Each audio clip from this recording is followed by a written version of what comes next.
Hai semuanya, lagi-lagi gue ucapin terima kasih buat kalian yang udah mau klik video ini. So, di video kali ini konsepnya gue bakal mencoba menceritakan ulang cerita-cerita horor dari berbagai sumber, baik itu thread Twitter, postingan Instagram, website-website horor, dan sumber-sumber lainnya. Jadi buat kalian yang suka sama cerita-cerita horor tapi males buat baca, kalian bisa tontonin aja video ini. Dan buat kalian yang mau baca langsung ceritanya, sumber-sumbernya bakal gue cantumin di deskripsi. So, langsung aja kita ke cerita yang pertama.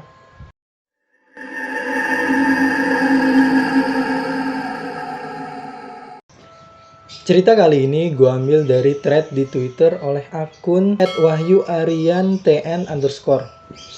Dan thread ini diposting pada tanggal 15 Juli 2021 atau pada saat video ini dibuat sekitar 7 hari yang lalu. Dan thread ini juga berhasil mendapatkan likes sebanyak 2050 likes dan retweet sebanyak 594 pada saat video ini dibuat. Sebut kalian para mahasiswa dan pekerja yang tinggal di kos-kosan, mungkin cerita ini bakalan relate sama kalian karena cerita yang bakal gua angkat kali ini adalah cerita kos-kosan berhantu. Jadi cerita diawali oleh seorang anak yang bernama Supri yang baru saja lulus dari SMA dan melanjutkan pendidikannya ke perguruan tinggi yang berada di salah satu kota yang dijuluki dengan kota Atlas. Setelah berpamitan kepada kedua orang tuanya, Supri pun memulai perjalanannya menuju kota yang ia tuju dengan mengendarai motor tua milik ayahnya. Singkat cerita, tibalah Supri di kota tersebut dan ia pun disambut oleh salah satu temannya yang berasal dari kampung juga yang bernama Baskoro. Dan dari Baskoro inilah Supri bisa mendapatkan informasi tentang kota yang ia tuju. Dan tentunya Baskoro jugalah yang mencarikan kos-kosan untuk Supri tinggali selama ia berkuliah di kota tersebut. Setibanya Supri di tempatnya Baskoro, mereka pun sedikit berbincang-bincang sebelum pada nantinya mereka akan melanjutkan perjalanan menuju ke kos-kosan yang telah dicarikan Baskoro untuk Supri. Setelah itu mereka pun berangkat menuju kos-kosan yang dimaksud dan setelah tiba di depan gerbang kos-kosan tersebut, Supri sedikit kaget karena melihat kos-kosannya begitu besar dan mewah. Supri sendiri sudah membatasi budget untuk kos-kosan yang dicarikan oleh Baskoro ini di bawah 200.000. Jadi melihat kos-kosannya besar dan mewah, Supri sedikit bertanya-tanya kepada Baskoro. Bro, emang ini kos-kosannya bro? Serius, yang besar ini? Emang cukup 200.000? Dan Baskoro pun hanya menjawab, iya tenang aja, kemarin aku udah kesini kok.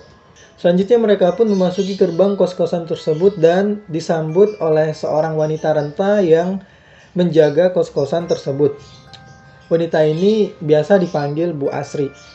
Setelah sedikit berbincang-bincang dengan Bu Asri dan akhirnya Supri pun menyepakati bahwa ia akan menjadikan kosan ini menjadi tempat untuk ia tinggali selama ia berkuliah di kota tersebut. Setelah itu Supri pun membawa barang-barangnya menuju ke kamar kosan yang berada di lantai 2, dibantu oleh Baskoro. Setelah sedikit membersihkan kamar dan mengantar Baskoro kembali ke kos-kosannya, Supri pun merasa lelah dan istirahat sampai Supri tertidur. Mulai dari sinilah gangguan-gangguan dan keanehan-keanehan yang Supri alami di kos-kosan tersebut, bahkan dari hari pertama ia datang di kosan itu.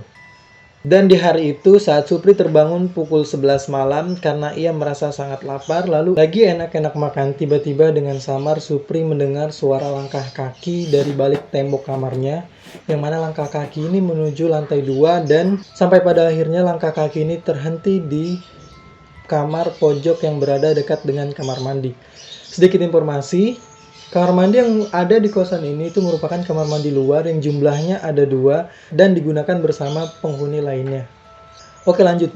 Di sini itu sebenarnya Supri merasa sedikit senang karena ia merasa ternyata ada penghuni lain selain dirinya di lantai 2. Karena semenjak ia datang di sana, ia belum pernah menemukan seorang pun penghuni lainnya yang tinggal di kosan tersebut. Tapi tak lama setelah suara langkah kaki itu berhenti, terdengar suara perempuan yang tertawa terbahak-bahak yang tentunya berasal dari kamar pojok. Di sini Supri malah semakin senang karena ia merasa, oh ternyata benar ada penghuni lain yang tinggal di kamar pojok tersebut. Namun, tak lama setelah itu, suara tertawa tersebut berubah menjadi suara tangis yang lirih dan pelan. Di sini Supri merasa bingung karena bagaimana bisa secepat itu mood orang berubah dari tertawa menjadi menangis. Dengan rasa penasarannya, Supri pun mencoba menempelkan telinganya ke pintu berharap mendengarkan suara apa sih yang terjadi di luar sana. Dan tak hanya sampai sana, rasa penasaran Supri yang membuat ia keluar dan melihat langsung apa sih yang terjadi di kamar pojok tersebut. Bahkan saat ia mendekat ke kamar tersebut, suara tangis itu semakin jelas berasal dari kamar tersebut. Tak pikir panjang, Supri pun langsung kembali ke kamarnya dan mengunci pintu dan sesegera mungkin untuk tidur. Untungnya pada saat itu Supri langsung bisa untuk tidur karena rasa lelah yang masih menempel di tubuhnya. Oke, sampai sini menurut kalian gimana nih?